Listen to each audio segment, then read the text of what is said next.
아멘. 오늘도 하나님께서 말씀을 통해서 우리를 만나주시고 우리를 일깨우시고 우리를 변화시키시고 새롭게 하는 은혜가 있기를 주의 이름으로 축원합니다. 아멘. 오늘은 마가복음 강의 45번째 시간으로 진짜 제자로 살아가기 라는 제목으로 말씀을 나누기 원합니다. 제목을 우리 큰 소리로 같이 읽어봅시다. 시작! 진짜 제자로 살아가기. 오늘 본문 마가복음 12장 35절에서 40절까지 말씀을 통해서 우리 두 가지를 주목하려고 합니다. 하나는 우리가 믿는 믿음의 대상인 예수 그리스도가 진정 누구이신가. 두 번째, 그 예수 그리스도를 믿는 우리의 삶은 어떠해야 하는가 라고 하는 이 두 가지에 주목하고자 합니다. 날씨도 덥고 일상이 지치지 않습니까? 이러한 지치고 힘든 우리 일상 가운데 주님의 위로가 말씀을 통해 임하고 뿐만 아니라 날선 검과 같은 진리의 말씀이 강력하게 우리의 심령에 꽂히기를 주의 이름으로 축원합니다. 아멘. 질문으로 시작할게요. 요즘 여러분들의 삶은 어떻습니까? 물가는 계속 오르더라고요. 제가 짭짤한 과자를 좋아하거든요. 매운 새우깡, 자갈치, 포스틱, 이런 고래밥 이런 것들. 그 중에 하나가 집었다가 놓는 과자가 하나 있어요. 뭐냐면 오징어 땅콩. 왜냐하면 너무 비싸서.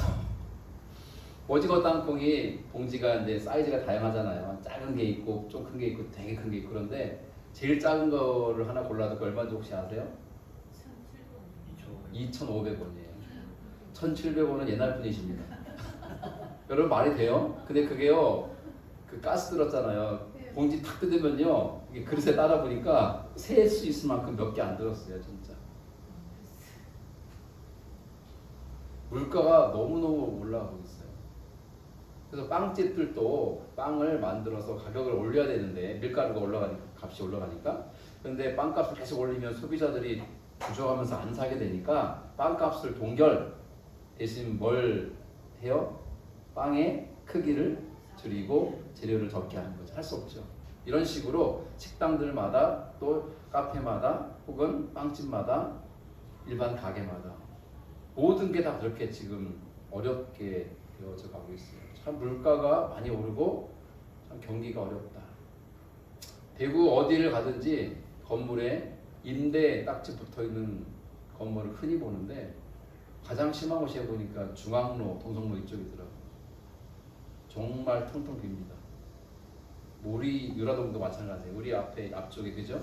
병원 건물로 쓰는 그런 건물들 보면은 빈 공간이 되게 많아요. 우리 옆에 건물만 해도 뒷채 있었던 곳이 지금 비어 있은 지가 반년도 넘은 것 같은데 아직도 못 들어오잖아요. 그 2층도 좀 비어 있다 그러고. 이렇게 참 어려운 것 같아요. 현재 우리의 삶이. 뿐만 아니라 이 건강은 어떠십니까? 권사님이나 또 연세 많으신 분에게 좀 송구스러운 말씀이지만 요즘 저도 이제 노화를 좀 느끼고 있는 것 같아요. 그러니까 이 피로 회복이 잘 안 되고, 그다음에 노안이 와서 글씨가 잘 안 보이고, 그리고 음식 먹다가 딸꾹질 나고 재채기하고 이렇게 살에 걸리고 이런 걸 찾아보니까 다 노화 현상이더라고요. 그래서 인정하고 싶지 않은 거예요. 나 아직 젊은데 내 몸은 이미 노화되어 있는 거죠. 그리고 저도 이제 무릎이 좀 시큰시큰거려요. 다이어트를 해야 될 것 같습니다만 이렇게 이 건강에 이제 빨간불이 켜지기 시작하는 거죠. 병원 갈 일이 많아지고 뿐만 아니라 자식이 있는 분들은 어떻습니까? 늘 자식 걱정으로 바람 날 날이 없지 않습니까? 또 일하시는 분들은 직장 걱정, 사업하시는 분은 사업에 대한 걱정, 재정에 대한 걱정, 이런 것들로 때로는 밤잠을 설치기도 하죠. 그게 우리 일상입니다. 현실의 삶이 고되면 고될수록 사람들의 심리는요, 누군가 강하고 지혜롭고 능력 있는 사람이 나타나서 이 답답한 현실을 타개하고 내 마음을 시원하게 해줄 누군가를 기다린다고 합니다. 정치로 말하면 정치를 정말 잘해서 우리의 삶을 풍요롭게 해줄 수 있는, 넉넉하게 해줄 수 있는 사람을 기다리는 것이고, 우리의 구청장이나 시장도 마찬가지 아니에요? 우리 삶을 더 나아지게 해줄 거라는 기대감을 가지고 뽑았는데 그렇지 못하다고 느낄 때는 실망감이 커지는 거죠. 그러나 아이러니하게도 현실이 어렵고 고될수록 우리 마음속에는 누군가 나를 건져줄 구원자를 기대하고 기다린다는 것이죠. 2000년 전 유대 땅에 살던 유대인들도 마찬가지였습니다. 당시는 로마 제국의 압제 속에 있었죠. 자유를 빼앗기고 권리를 빼앗기고 그리고 세금을 착취당하고 사람 대접받지 못하고 무시당하던 유대인들에게 희망은 오직 하나, 그들을 그 상황에서 건져줄 구원자인 메시아 그리스도를 기다리는 것이었습니다. 유대인들은 이렇게 생각했다고 그래요. 그들이 생각하는 가장 성군 최고의 왕이 누굽니까? 다윗이죠. 다윗. 여러분 지금도 이스라엘 국기가 하늘색 흰색 바탕에 그죠? 하늘색으로 선이 두 줄고 있고 중간에 별이 있거든요. 삼각형 거꾸로 바로 해서 6개 각이 있는 별이 하나 있어요. 그것을 다윗의 별이라고 불러요. 왜냐하면 이스라엘 사람들은 역대 수많은 왕 중에 다윗 왕을 가장 훌륭한 왕으로 성군으로 믿고 있고 다시 오실 메시아는 누구의 자손이다? 다윗의 자손이다라고 믿고 있는 거예요.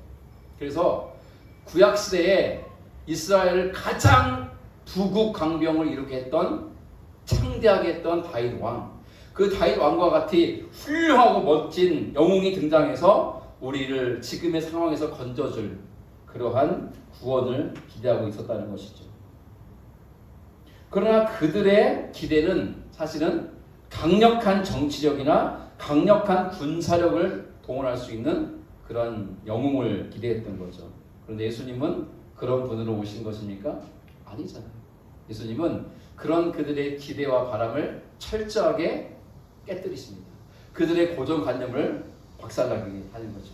그리고 예수님은 진정한 신앙이 무엇인가, 그리고 거칠에만 번지르르한 종교인들의 실체가 무엇인지를 폭로하시죠. 우리 오늘 말씀을 통해 다른 누구도 아닌 저와 여러분 자신의 신앙을 진실하게 들여다볼 수 있기를 축원합니다. 아멘. 먼저 본문 앞 세 절을 다시 한번 제가 읽어드리죠. 예수께서 성전에서 가르치실 때에 이렇게 말씀하셨다. 어찌하여 율법학자들은 그리스도가 다윗의 자손이라고 하느냐? 다윗이 성령의 감동을 받아서 친히 이렇게 말하였다. 주님께서 내 주께 말씀하셨다. 내가 내 원수를 내 발 아래에 굴복시킬 때까지 너는 내 오른쪽에 앉아 있어라. 다윗 스스로가 그를 주라고 불렀는데 어떻게 그가 다윗의 자손이 되겠느냐? 많은 무리가 예수의 말씀을 기쁘게 들었다. 이 말씀에 보면 예수님은 지금 누구에 대한 얘기를 하고 있습니까? 그리스도에 대한 얘기를 하는 거예요. 사실 그리스도로 오신 당신에 대해서 말씀하시는 거죠.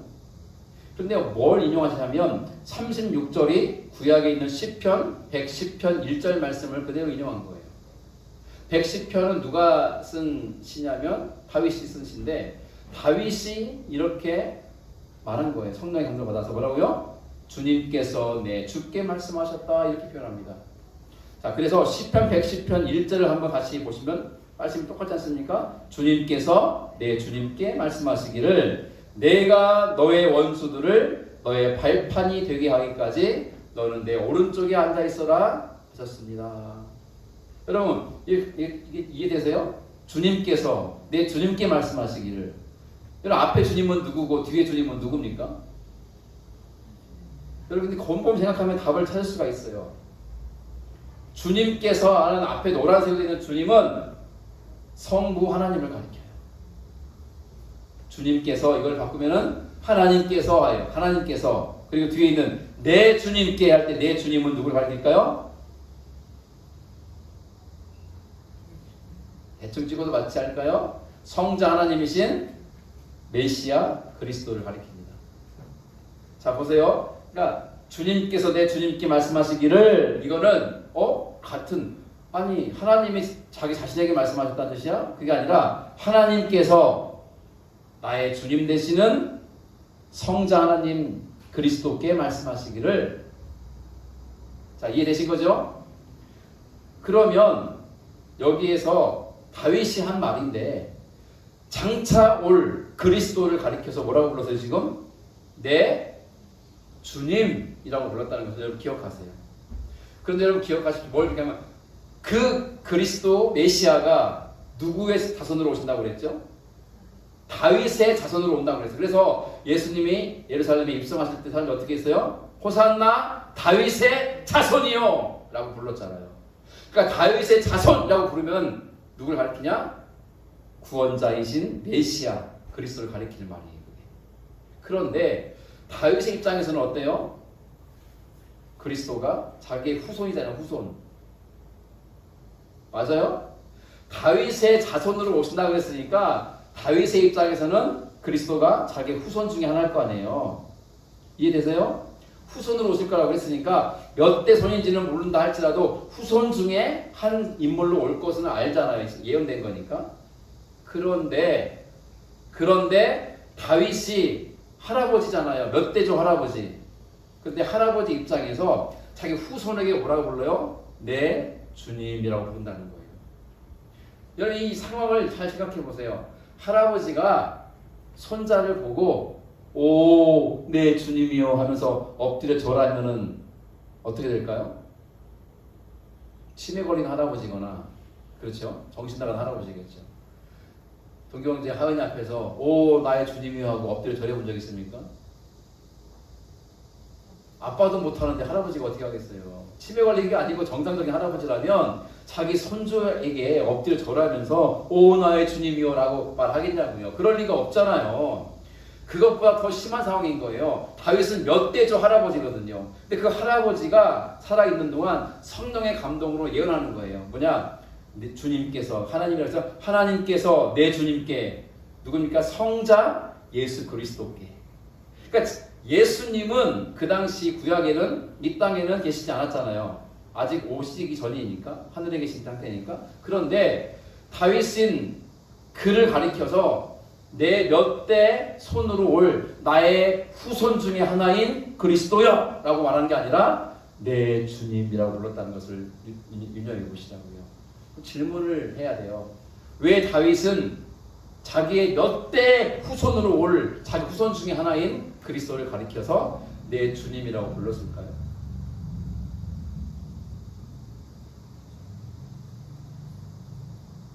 왜 할아버지가 몇 대 몇 대 손주에게 엎드려 절하면서 오 나의 주님이여라고 부르는 이런 상황과 같은 상황을 연출했을까요? 그것은 피로 그리스도가 자기의 혈통으로 후손 가운데 하나로 오는 것이지만 그 분은 단지 인간이 아니라 살아계신 하나님의 아들이시오. 삼위일체 하나님의 한 육격이신 성자 하나님이신 것을 알았기 때문이에요. 어떻게 알았느냐? 성령의 감동으로 알았죠. 여러분 9절 기억하세요? 36절 다윗이 성령의 감동을 받아서 친히 이렇게 말하였다. 그가 깨달음을 얻어가지고 말한 게 아니라는 거예요. 성령께서 감동을 하셔서 깨달아 알게 하신 거예요. 뭐를요? 하나님께서 장차 내 주님께 누굽니까? 예수 그리스도께 말씀하시기를 이렇게 말씀하실 거라는 거예요. 예수님께 하시는 거예요. 하나님이 아들아 내가 너의 원수를 너의 발 아래에 굴복시킬 때까지 너는 내 오른쪽에 앉아있어라. 원수가 누굽니까? 마귀 아닙니까? 마귀. 우리의 원수도 마귀. 예수께서 원수 마귀를 내 발 아래 굴복시킬 때까지 너의 발판으로 삼기까지 너는 나의 능력과 권위의 자리인 오른쪽에 앉아있어라. 이렇게 말했다는 거예요. 여기에서 중요한 것은 다윗이 예수님을 가리켜서 그리스도를 가리켜서 주님이라고 불렀다는 데 있어요. 헬라어 하나를 공부해보죠. 헬라어로 주님은 퀴리오스예요. 같이 읽어볼게요. 헬라어만 시작. 퀴리오스. 똑똑하십니다. 여러분은 헬라어 하나 배운 거예요. 이게 신학교 가면 배우는 건데 퀴리오스. 이거는 좀 하나 정도 기억하면 좋아요. 주님이라는 뜻이에요. 근데 퀴로스는 주님이라는 뜻 말고도 주인, 주님, 통치자, 만유의 주 이런 엄청난 뜻을 가지고 있어요. 아무에게나 쓸 수 있는 단어가 아닌 거죠. 그럼 오늘 이 첫 번째 파트의 말씀을 정리해 보죠. 그리고 여러분께 질문을 드리고 싶어요. 여러분에게 예수님은 어떤 분이십니까? 여러분들의 예수님은 누구십니까? 어떤 사람은 예수님은요 내 병을 고치시는 분이에요 라고 말해요. 그럴 수 있죠. 어떤 사람은 그래요. 목사님, 저에게 예수님은요 제 자식 좋은 대학 보내주신 분이에요. 어떤 분은 말합니다. 목사님, 우리 예수님은요 내 딸을, 내 아들을 좋은 직장에 취직시켜 주신 분이세요. 어떤 분은 말합니다. 나에게 예수님은요 내 삶의 문제를 해결해 주시는 분이세요. 여러분, 맞아요, 틀려요? 맞으면서 틀립니다. 무슨 그런 답이 있어요. 맞다는 말은 예수 믿음으로 자녀가 형통하고 잘 될 수도 있고 병 고침 받을 수도 있고 내 인생의 문제가 해결될 수도 있기 때문에 그래요. 맞죠? 그러나 틀린 것은 무엇이냐? 예수님은 단지 그런 분이 아니기 때문이에요. 예수님은 우리의 병을 고치고 문제를 해결하고 무엇인가 도움을 주는 저와 여러분의 인생에 도우미도 아니고 문제 해결사가 아니라는 거예요. 그럼 예수님은 누구시냐? 다윗 왕이 자기 후손으로 오실 그리스도에 대해 예언하면서 내 몇 대 손이 말이야 그리스도로 올 거야 라고 하는 이런 식으로 말한 게 아니라 그분을 하나님께서 나의 주님, 나의 퀴리오스라고 말했다는 것은 온 만유의 통치자이십니다. 당신은 하나님의 아들이십니다. 천지를 창조하시고 다스리시고 통치하시는 하나님 자체이십니다. 라는 믿음의 고백이라는 거예요. 여러분, 우리는 이런 실수를 많이 합니다. 예수님을 내 좁은 생각의 틀에 가두는 거예요. 예수님은 이런 분이야. 어떤 분? 내 병 고치시는 분, 내 문제 해결하시는 분, 내 자식 문제 도와주는 분. 여러분, 예수님은 그런 분이 아니에요. 그런 여러분들 생각과 여러분들의 믿음의 범주를 훌쩍 뛰어넘는 위대한 하나님이시라는 거예요.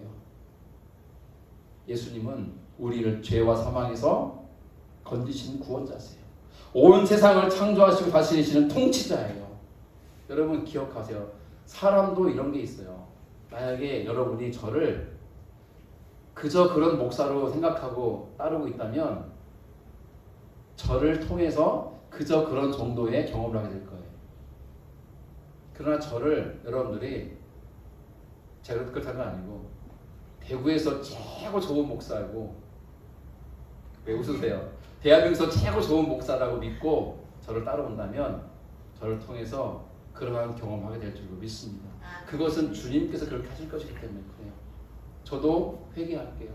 우리 교인들 대구에서 제일 뛰어난 성도들이고 제일 믿음 좋은 성도들이고 앞으로 주님을 위해서 놀랍게 쓰임받은 성도들이고, 할렐루야, 아멘. 더 그렇게 바라볼게요, 여러분들. 왜 그런가? 그렇게 바라볼수록 우리는 그러한 걸 경험하게 돼 있거든요.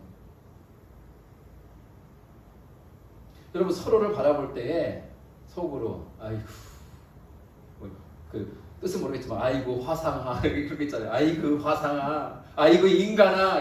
그때 인간은 좋은 뜻이 아니잖아요. 이 인간아. 그렇게 바라보면 그 사람에게서 그런 것밖에는 경험 못해요. 우리는. 잘 들으세요. 사람의 관계도 그래요. 그러나 정화자매가 동규 형제를 그저 그런 별로 시덥지 않은 남편으로 여기면요, 그런 것밖에 경험 못해요.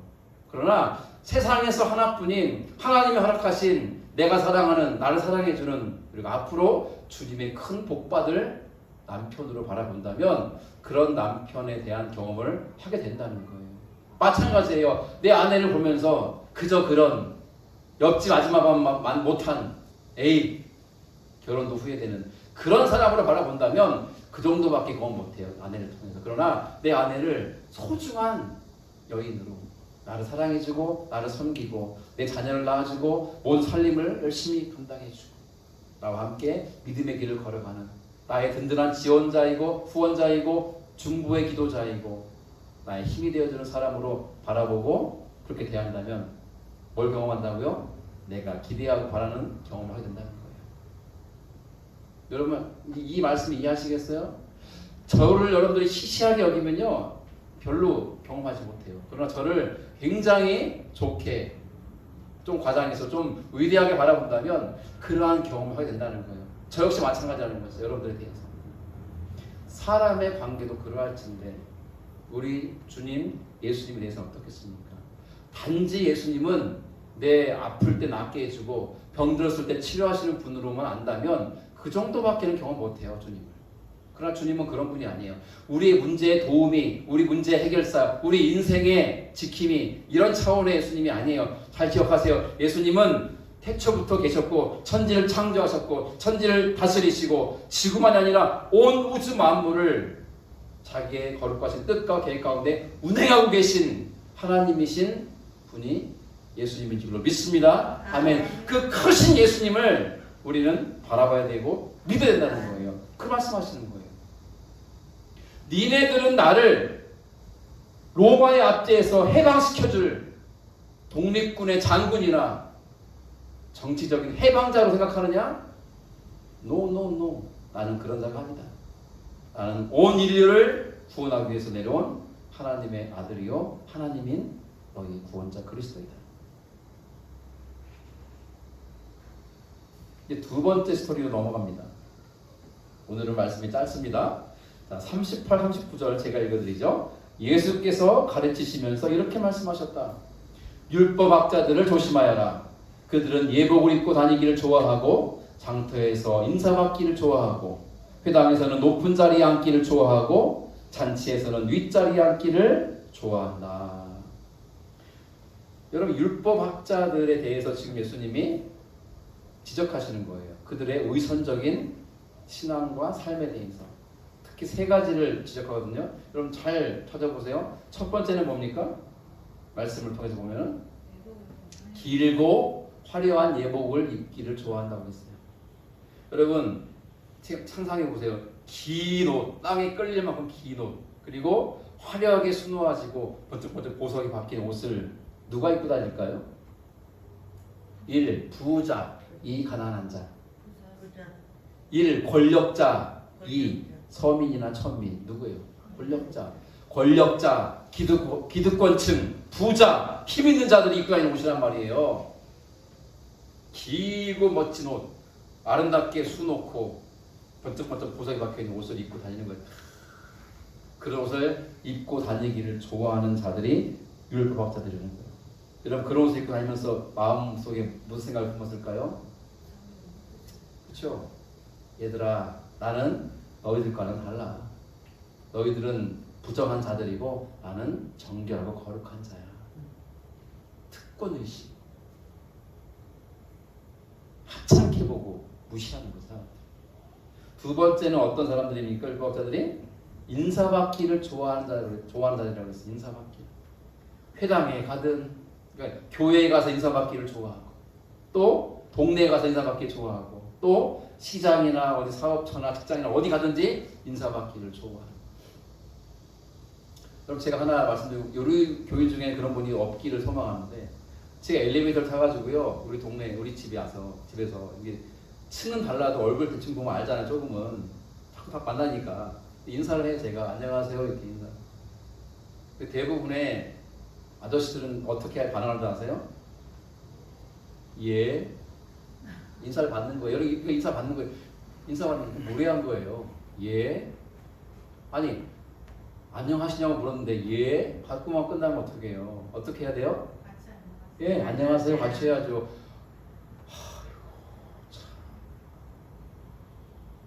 제가 1002호 살잖아요. 우리 옆 1002호 아저씨도 그래요. 안녕하세요. 저보다 나이는 몇 살 많은 것 같아요. 한 두세 살 많은 분 같아요. 근데 뭐 또 형님이랑 할 수는 없잖아. 그러니까 안녕하세요. 그러면 예. 인사받기를 그러니까 물론 그건 인사받기를 좋아해서 그런 건 아닐 수 있지만 우리 경상도 사람들이 좀 입이 무거워서 그런 거라고 생각을 하지만 주일 아침에도 그죠? 교회 건물 앞에서 팍 뒷짐지고 뭐 하려고 그래요? 인사받으려고. 내가 이 교회 장로인데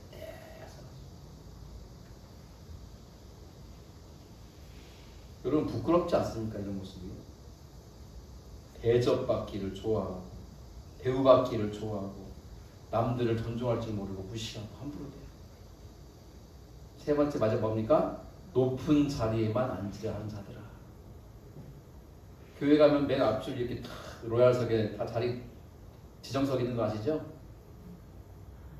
우리 권 목사님 항상 제가 볼 때 오른쪽 여기 중간쯤 앉았잖아요. 제가 다 기억합니다. 권사님은 저 뒤쪽에 앉아 계시고 저기서는 저 뒤쪽에 앉아 계시고. 근데 네. 요 자리가 늘 비어 있어서 비어 있는 게 아니고 지정석에 지정석. 비어 있어요. 원로 장로님들 보면 다 지정석. 실제 쓰던 일은 세 가족이 와가지고 모르고 앉았다가 어느 원로 권사님 오셔가지고 그 얘기해서 뭐합니까? 지금은 그런 얘기 하는 제가 아닙니다. 높은 자리에 앉는. 여러분 어디 가면요 높은 자리에 앉지 마세요. 부끄러움 당할 수가 있습니다. 어디 잔치 자리 갔는데 모르고 앉았는데 죄송한데 이 자리는 내빈석입니다. 저를 가주십시오 하면 창피하잖아요. 근데 저 끄트머리 앉아있는데 와가지고 아이고 여기 계시면 어떡하냐고 내빈석 오시라고. 이게 영광스러운 거 아니에요? 나는 겸손하게 말석에 끝자리에 앉았는데 아이고 여기 계시면 어떡하냐고 와가지고 좋은 자리 VIP석에 앉으라고. 이게 영광스러운 거지.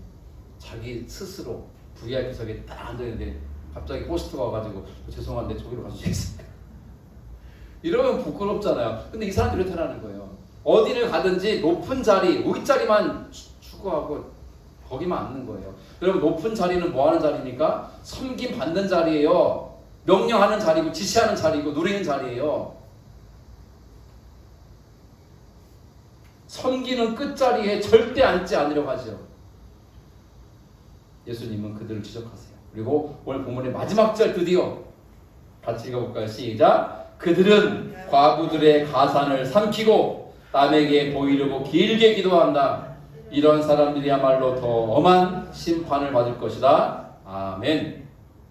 율법학자들의 우선을 말했어요. 그렇죠? 세 가지 기억하십니까? 그들은 길고 화려한 옷을 질질 끌고 입고 다니기를 좋아하고 어디 가든 인사받기를 좋아하고 상석, 높은 자리에 앉기를 좋아하는 위선적이고 교만한 자들인데 더 가관이죠. 예수님은 오늘 보면 마지막 절에서 그들의 충격적인 죄악을 폭로하세요. 그게 뭡니까? 그 율법학자들은 누구의 가산을 삼킵니까?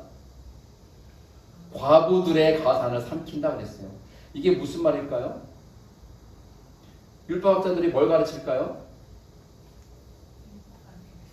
그렇죠. 율법을 좀 더 다른 말로 말하면 하나님 말씀을 가르치는 거잖아요. 그러면 회당에 올 때마다 빈손으로 오지 말라고 그랬잖아요. 그래서 기억나죠? 구약에 보면 많이 나와요. 하나님께 예배할 때 빈손으로 오지 말라고 그랬어요. 그러면 모일 때마다 정성껏 예물을 드려야 되는데 과부들이 어떤 입장인가? 이 당시로는 세상에서 가장 약한 사람들, 요즘으로 하면 사회적 약자, 가장 약한 사람들이에요.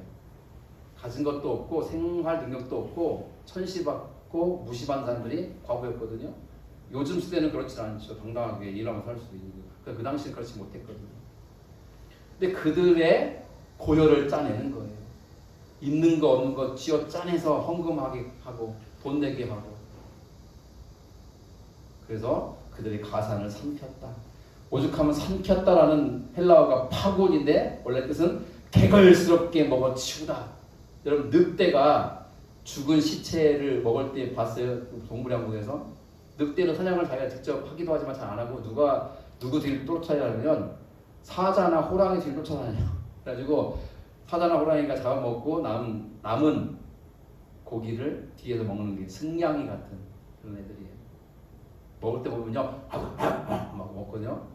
흉내도 못 내겠어. 그게 개걸스럽게 먹어치우는 거예요. 야만적으로. 지금 예수님은 율법학자들이 사회적 약자, 가장 약한 사람인 과부들의 재산을, 가산을 집어 삼켜먹고 있는 것을 지적하시는 거예요. 위선적인 거죠. 그러면서 어떻게 합니까? 남에게 보이려고 어떻게 해요? 정답에 뭐라고 되어 있어요? 글씨 안 보여요? 벌써 노안이 안 되는데? 여러분, 남에게 보이려고 뭐 한다고요? 길게 기도한다.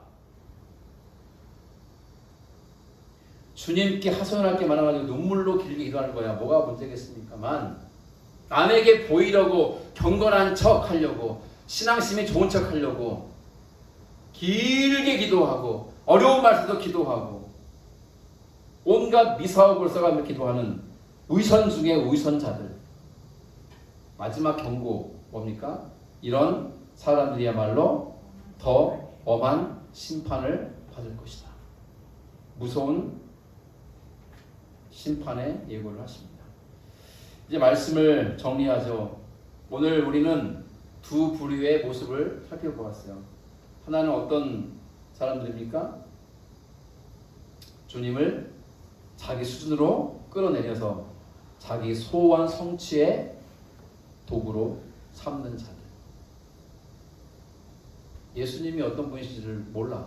알고 싶어 하지도 않아. 다만 예수님은 내 소원을 이루어주는 알라딘의 램프 같은 존재로 여기는 사람들. 두 번째는 누굽니까? 신앙이라는 이름으로, 종교라는 이름으로 자기의 탐욕을 채웠던 위선자들에 대한 예수님의 지적이죠. 이제 마지막 질문이죠. 다시 물을게. 너에게 난 누구니? 너는 나를 누구라고 믿고 있니? 주님은 우리에게 묻는다는 거예요. 나는 너에게 네 인생 문제를 해결해주는 그 정도의 사람이니? 아니면 내가 너의 목숨을 바치고 너의 생명을 바치고 너의 삶 전부를 바쳐 섬겨야 하는 너의 주님이니? 너의 신앙은 사람들에게 보이기 위한 거칠애이니? 아니면 옆에 있는 형제자매, 이웃의 아픔을 돌보는 참된 사랑과 헌신에 있니? 주님 물으시는 거예요. 이제 우리 예배를 마치고 또 세상으로 나아갑니다.